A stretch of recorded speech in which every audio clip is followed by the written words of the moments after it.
అందరికీ నమస్తే అండి. Anush mate the rate of YouTube channel స్వాగతం. నేను మీ కేఎస్ వరప్రసాద్ను. నేను మీకు ఈరోజు ఈ వీడియోలో బాబా వారి దివ్య సందేశాలు ఏడో దివ్య సందేశం అనేది చూద్దామండి. బాబా వారికి శ్రీ షిరిడి సాయిబాబా వారి దీపాలు పెట్టమంటే ఎంతో ఇష్టం. ఆయన రోజు దుకాణాల్లో నూనె తెచ్చి రాత్రంతా మసీదులో దీపాలు వెలిగించి ఉంచేవారు.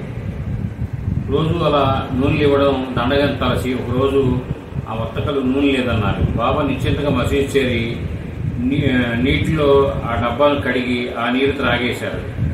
తర్వాత ప్రమిదల్లో నీరు పోసి ఒత్తులు వేసి వెలిగించారు. దీపాలు అనేవి చక్కగా వెలిగాయి. గ్రామస్తుల హృదయాల్లో చీకట్లు తొలగి ఆయన క్షమాపణ వేడారు. ఇష్టం లేకుంటే ఏమీ ఇవ్వనక్కర్లేదు, కానీ లేదని అబద్ధం చెప్పవద్దు, ఇవ్వము అని చెప్పాలి అని ఏదో చెప్పారు బాబా. ఈ లీల ఈ సంగతి అంతా ప్రాంతం అంతా పాకి బాబా వారికి భక్తులు మరింత అధికమయ్యారు. ఈ వీడియో మీరు పూర్తిగా చూసినందుకు ధన్యవాదాలు. మేము మరిన్ని వీడియోలు చేయడం కోసం లైక్ చేయండి, షేర్ చేయండి, తప్పకుండా సబ్స్క్రైబ్ చేసుకోండి. Thank you.